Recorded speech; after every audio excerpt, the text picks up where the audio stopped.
We begin to improve. We develop more strength. Again, like lifting weights, the first day we start lighter and the next day a little bit heavier, and we're going to move to stronger and stronger amounts till we're able to move our life in the direction we want as quickly as we can think it. That's our goal, to be able to use our personal power on a daily basis. Now, in order to do that, we've got to see what normally stops people from using their personal power. And that's the purpose of this tape. I want to share with you what I believe is the controlling force in all human behavior. What drives us? In other words, everyone could take action. Literally, if it's that simple, if all it takes to succeed is the ability to know what you want, take action, know if it's working, and keep changing until you get what you want, how come everybody doesn't do it? The reason is fear. And the fear is usually fear of failure or success or rejection. But the real word I would use for this thing we're afraid of is pain.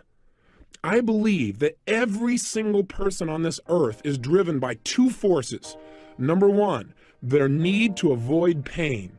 And number two, their desire to gain pleasure. Those two twin forces are the drive behind all human behavior. So let me ask you a question.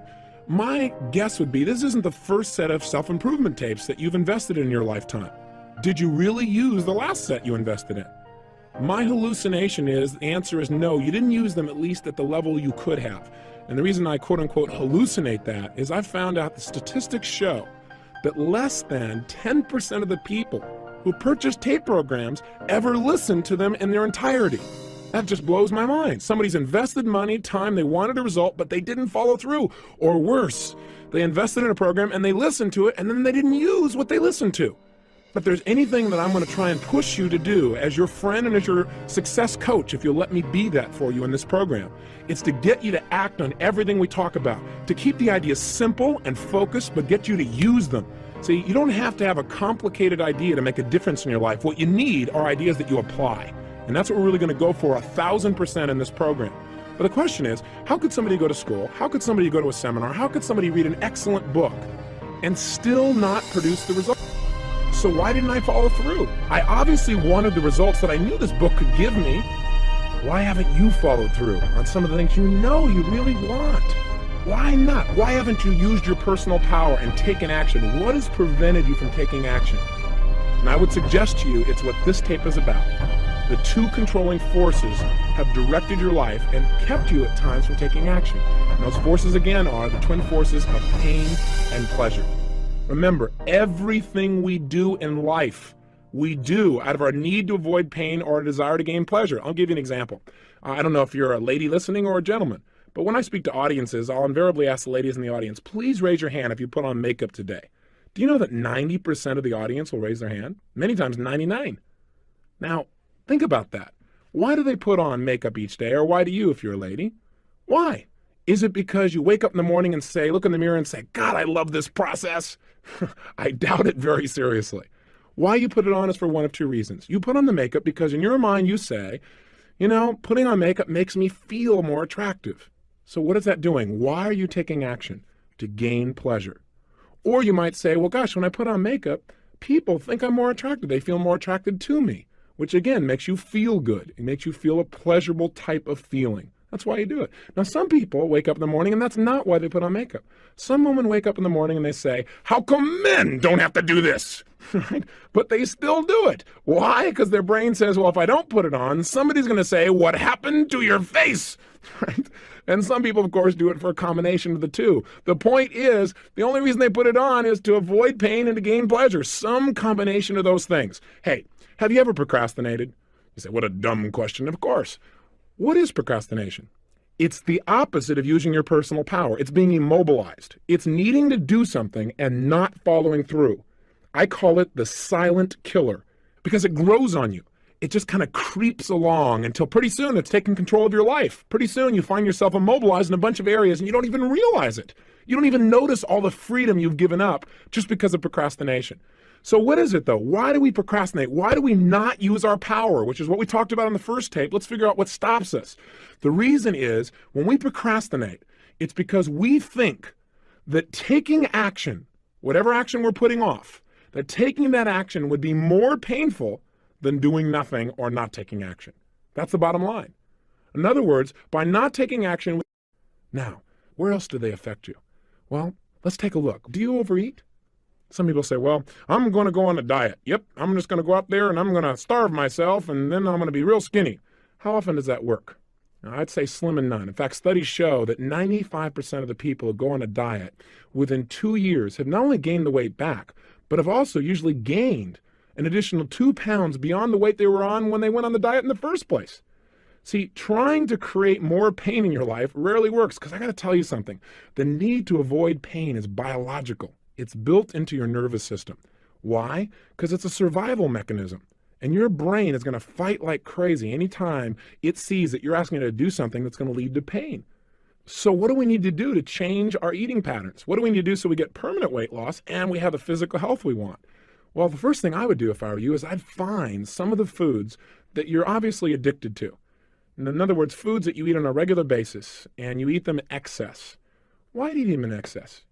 You go, well, because when I was growing up, these and these things happened to me. No, that's not true. There's only one reason you eat more food than you should, because it's pleasurable, because you like to eat that chocolate, because you think, good die of a chocolate, and you just go into a state where you got to have it. See, you associate deep, deep pleasure, and that's why you go for it. Now you say, yeah, but being fat is really painful. That's true. But the reason you ate the chocolate, because in that moment, what was more real to you? The pain of being fat or the pleasure of the chocolate? I would assume that it was the pleasure of the chocolate if you're overeating. So what we've got to do to make a change in our life is not go out and discipline ourselves, but to change what we link pleasure and what we link pain to. So what if you saw somebody that you were really attracted to and you wanted to be with them, you wanted to develop a relationship, but you didn't follow through? How come? Real simple, isn't it? Because you associated more pain to walking up and asking him for a date than not doing it. You thought, well, gosh, but if I could do it, I could have the pleasure. But which one was a more powerful motivating force? The pleasure of being in a relationship or the potential pain of being rejected? If you didn't follow through, I'm sorry to sound so simplistic, but let's talk about what really drives human behavior. And I think there are certain basic fundamentals that drive our behavior. When we understand them, we can start to utilize them to change our life. And if we don't understand them, then what we do is we keep running up against the brick wall. Have you experienced that? Where you're trying to make a change, but it never happens. Why? Because your internal associations about pain and pleasure haven't changed. In other words, you keep thinking, if I do this, it's going to mean a ton of pain. And so you stop short. I mean, a classic example is in relationships. You know, a lot of people in life get this bug. They say, I want to be in a relationship. Why? Because they think being in a relationship would mean lots of what? Pleasure, love, happiness, security, being close, all those special feelings, spirituality, right? That feeling of oneness. Then they get in a relationship and they say, I don't want to be in a relationship, right? All of a sudden they begin to think relationship means pain, or worse. They think a relationship is the most incredible thing in the world. They love this person. They give 1,000% of themselves. They think about them constantly. And then as time goes by, something happens. And this person, let's say, leaves them or breaks up with them or smashes their heart. The challenge is this. Most people have not learned how to deal with it. Most of us don't consciously look at what we link pain and what we link pleasure to. And so our lives are in reaction instead of in control. So for example, let's say you had a great relationship, somebody you really loved, gave 100% as we started to talk about. And then all of a sudden, one day, something bad happens. They cheated on you, they left you, they lost interest, they were less motivated or attracted than you were. What happens for some people is they have this thing called pain at this moment. And what they link up in their mind is relationships equal pain. Now there's a problem, because also in their mind, they have this other association in their nervous system, and that association is relationships equal pleasure. So what happens in the future? Well, for a long time, this person will probably avoid relationships. You know, they won't get too attracted, they won't express themselves real fully, or they'll be a little bit more closed down. Does this sound like somebody you know? Maybe somebody you know personally? And then what happens is eventually, you know, maybe some of the pain wears off. And they see somebody and they get attracted or they develop a neat relationship and it starts to grow. But there's a point in the relationship when it's going really, really well, when all of a sudden that person begins to sabotage the relationship. Now, have you ever done that? Usually it's because inside your mind, something has happened and your brain's going, oh my gosh, I'm getting all this pleasure. But I know what's happening next. Relationships will equal pain eventually, so I better get out quick before the pain gets here. Now, I want you to realize that this idea of pain and pleasure doesn't just shape your emotional life or whether, for example, you smoke cigarettes or overeat or whatever the case may be, but it affects every aspect of your life, every aspect, big things and little things. Sometimes business people say to me, boy, this pain pleasure thing, this really affects my business, doesn't it? I said, affects your business? It's everything. I mean, it all comes down to people don't even buy the best product anymore. They buy the product they associate the most pleasure to and the least pain. All marketing is when you watch a commercial is them trying to get you to link pleasure to their product and pain to the competition. Management is understanding pain and pleasure. What drives somebody? Because if you want to motivate a human being, you got to find out what already motivates them. If you want to influence them, you got to find out what already influences them. What do they already link pain or pleasure to? I mean, I'll give you an example. I worked with a gentleman. He was one of the first people that I took on as a private client. Now I have a group of people that pay me between $1 and $4 million a year to personally coach them. They don't say that to impress you, but I want to impress upon you, these people will not pay that kind of money unless they get real results. And this man was the first client I took on, was a man who made $500 million in one day, one of the top financial traders in the world. That's pretty amazing. But then he went through this challenge. And the challenge was he couldn't get himself to make any money. For almost 9 straight months, he was losing money. And so he tried everything to turn things around. And pretty soon, as you might guess, he linked major pain to trading because every time he traded, he'd lose. His old identity was he was the best in the world. So he hired me to come in because he was at the point where he literally couldn't get himself to go into the office because going to the office equaled pain. I mean, can you imagine someone that good being that shut down into what I would call learned helplessness? And the man was really a genius. But his conditioning was taking over. So I came in and helped him to change this pain pleasure. I also helped him to evaluate and study him to find out what was he doing at his very best when he was the best in the world. What was he doing with his body, which we're going to teach you about, something called state and physiology in this program, the very things I did with him. What was he doing differently in the way he made decisions? How was he evaluating things? A lot of what this program teaches I did with him personally. And I began to turn him around. And most importantly, get him to link massive pleasure to trading along with making sure he was using the right principles. You can get all pumped up and excited and link pleasure and do the wrong thing. So by a combination of those aspects, within less than 12 months of coaching him, and I did this seeing him once a month and then talking to him about once a week on the phone and daily through faxes, he made more than $100 million, turned things completely around and developed momentum again. So I just want you to get, this is really important for you if you're in business, as well as important for you in your personal life. And also it doesn't matter how tough things are. I dealt with a woman a couple of years ago who had 152 personalities, and she started splitting in the middle of my seminar. And in 45 minutes, I was able to help her to integrate herself. And the way I did that was by understanding the relationship of these 6 human needs, as well as the principle of pain and pleasure. So I want you to know, when you master this area of your life, you can change virtually anything. And you've got to master it around the area of learning. Things are changing so rapidly. The one skill you got to have is the ability to learn rapidly. And you know what? When we're in school, we link massive pain to learning, most of us. And so kids, boy, you can turn them around so easily when you entertain them a little bit. I try to make this little tape program somewhat entertaining. I just got my voice to try and do it and tease you and push you, but hopefully you can feel the difference, and you will over the next few days as we go through each day, day after day, building momentum. But you know what? The secret is to realize there's so much information. The only stuff we pay attention to is the stuff that moves us emotionally, something that inspires us or makes us laugh or makes us cry or makes us feel. That's the stuff we remember, and that's the stuff we use. So pain and pleasure is shaping every area of your life. And what we want to do in this tape is really start to take control of it. So we're not in reaction to our old conditioning, but we're in charge of it. And the first step to that is awareness of this principle, the awareness that this is shaping us and how it works. So the controlling force of our life then, the thing that directs our life, is what we link pain and what we link pleasure to. Think about it. Advertisers know all about this, don't they?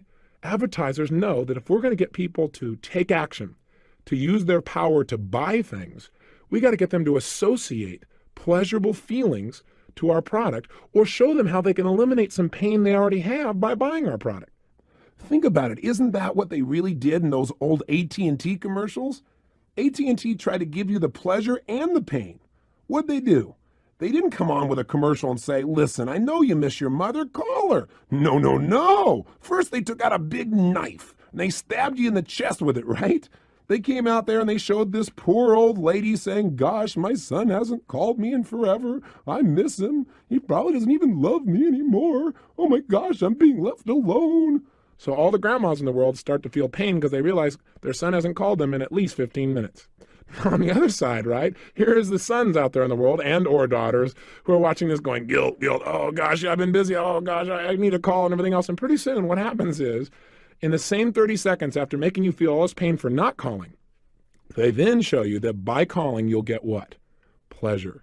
How does it work? In the same 30 or 60-second commercial, what happens is the son picks up the phone and calls mom, and she smiles. Oh my gosh, he does love me. And she smiles, and the music comes on behind it, and he's smiling, and there's an incredible bond and connection. You just feel your heart opening, and at the end of it, they say, don't let your family drift away. And what's happened? In 60 seconds, they've gotten you to link to their product, a way to avoid pain, plus they stirred up some of your pain, made you hurt a little more so you're more motivated, and simultaneously showing you how you can heal it and get pleasure just by picking up this little device that's nearby that they'll make money if you take action on. Now, I'm not against it because I think it's a great tool, but I want you to realize it's a pain-pleasure commercial. And then there was Citibank Visa, right? It's interesting to see what Citibank used to motivate people versus, say, American Express and what they used. They both had two classic commercials. In the Citibank commercial, there's a dark background, and a man comes on, and he's got a lot of pain. And he says, yeah, I got the phone call. It's 4 o'clock in the morning. My father was having a heart attack. I had no money. Then all of a sudden it comes on, and the Citibank lady comes on with a smile and says, you know, we heard about his problem. And she said, we wanted to help. He called us. He told us what he needed the money for. We gave him the credit. Goes back to the man. Yeah, because of Citibank, I was there. I was there at my father's hospital bed, thanks to Citibank. People who care. Now, what's the implication here? Well, if you want to solve the pain in your life, just get a Citibank Visa, and they'll handle it. You need more money? Hey, just call. They'll handle it. They understand. Well, that's an interesting way of looking at things. So how can we use this understanding as a controlling force? How can we use the understanding that pain is a greater motivator than even pleasure? Well, the way to use it is to begin to understand that in any moment in time, our reality is based on whatever we focus on. That is, at any moment in time, whatever you focus on is what's most real to you. For example, if you're looking at that piece of chocolate and you think about eating the chocolate and you just let your mind flow based on its old associations, it might say, yumbo, it's time to eat. You might immediately get that pleasure feeling. And as long as you focus on the pleasure you're going to get, and that is your primary focus, and that's what's most real to you, then you're going to be drawn towards the chocolate. But haven't you also had times where you didn't eat the chocolate? Or you didn't eat something that normally you're kind of addicted to? Haven't there been times when you stopped yourself? How have you done that? The answer is you changed your focus, and you focused on the pain you probably would experience or the pleasure you would get by not eating the chocolate. So what you did is, instead of just thinking intellectually, well, yeah, not eating the chocolate will make me thinner, you literally focused on, hey, I'm going to be going to this particular ball and I want to look like $1 million. I want to feel strong. If I eat that chocolate, I'm going to feel lousy. I'm going to feel bloated. I'm going to feel heavy. So you began to focus on all the pain plus all the pleasure you'd get by not eating it. And your behavior changed. Isn't that true? If you've ever stuck to a diet, for example, isn't it true that the way you stuck to it is one day you finally got to the point where you'd had it? You said, look, you looked in the mirror one day, or somebody said something to you, or you noticed that you were just feeling sloppy and tired, and you went through what I call threshold. Threshold is when you experience so much pain, you said, I've had it. That's it. No more. And then you begin to find a way to change it. Well, I believe that you can do this with anything at any moment in time, and I know you can. All you got to do is control your mental focus. So if you want to change your behavior, you must focus on how not doing something is going to be more painful than just going for it. In other words, link not taking action as being more painful than just doing it. Just the way we talked about with procrastination, do it to yourself up front. Don't wait till life puts you in a pressure situation where you feel like you have to do something. Does that make sense? So how can we use this in other areas of our life? Do the same thing. You want to connect with somebody, you want to make sure you communicate with them, then think about, if I don't do this, I know I feel busy, I know I feel overloaded, but if I don't call them here on their birthday or on Easter, how's it going to make them feel? How am I going to feel? You know, that would be painful. If I just made the call and I connect with them and they feel appreciated, how's that going to make me feel? Pleasurable. Use pain and pleasure instead of having pain and pleasure use you. That's the secret to success. You do that and you're in control of your life. You don't do that and life controls you. And unfortunately for most people, life controls them. So let's change it. And in the next tape, we're going to talk about specifically how to change what we associate pain and pleasure to. But step number one is just getting clear that this is the controlling force of your life. If there's anything you want to do and you can't figure out why you're not doing it, there's a simple answer. You link more pain to doing it than not doing it. Hey, if you don't have enough money, for example, I know that's an issue for a lot of people. It was for a good deal of my life. If you don't have money, there's only one reason. You link more pain to having more money than to not having it. Now you say, okay, Tony, you've been okay up until now. Now you've gone over threshold. I don't buy that theory. Hey, I wouldn't have bought it either, but it's true. I got to tell you something. You're an intelligent person. You have the ability to produce results. You had enough personal power to make a phone call, put your money on the line, and now you're following through and listening to it. You're in that top 1/10 of 1%, literally. I mean, you aren't just somebody who's just hanging out. You're willing to do something about it. Even with all of that, your ability to follow through, if you don't have the money that you want in your life, imagine motivating your life as being a scale, if you would. And on one side is pain and the other is pleasure. And your brain is always weighing, if I take this action, what's it going to mean? More pleasure and less pain, or more pain and less pleasure? If you're not following through, it's because you've got that scale weighted in the opposite direction as it needs to be. And if you're going to change your behavior and use your personal power, then you've got to change what you associate pain and pleasure to. If you're sabotaging your success in any area of your life, it's exactly the same reason. You're having what I call approach avoidance. That is, you have a mixed set of associations about pain and pleasure. As I gave you the earlier example, in a relationship, I want to be in a relationship. It'll mean pleasure. But then you get into it and you start to notice some things and your brain says, oh, it might end. It might mean pain. And so you start to make relationships work and you sabotage them. You may do the same thing financially. I want money because money will mean for me maybe more freedom, or I could give to my friends, or I could buy my kids something, or I could travel the world, or I could learn something new, or I could hire this best coach in the world to do something for me. And yet at the same time, your brain's going, yeah, but then I'll get judged, or yeah, I'll have to give up all this stuff, or I'll have no time with my family and all this pain. And so you don't follow through and you begin to sabotage financially. If you're going to change that once and for all, forever, you've got to right now decide that you control the focus of your mind. And that if you're not following through, all you have to do is focus on what's the pain I'm going to have if I don't do this. Most of us focus on, well, what will be the pain if I take action? And we keep ourselves from using our personal power. Your focus has to be, what will be the pain if I don't do it? What will be the ultimate price if I don't follow through? What will it cost me emotionally, spiritually, physically, financially, in my life? What will happen to the juice and passion of my life if I don't follow through? If you start asking those questions, you'll be able to motivate yourself. And when we get into the goal setting workshop in this program, you're going to find that I'm going to show you not only how to set goals and find out why. So let me give you an assignment. And then tomorrow, we're going to show you how to make changes rapidly. But let's make some changes right now, okay? Take out your journal. I want you to write down 4 actions that you need to take in your life that you've been putting off. Now, I know you made some decisions a day or so ago, but I want you to look at 4 more things. What are 4 actions that you need to take? Maybe you need to lose some weight. Maybe you need to stop smoking. Maybe what you need to do is need to make a phone call you haven't followed through on. Maybe it's initiating a new job interview for you.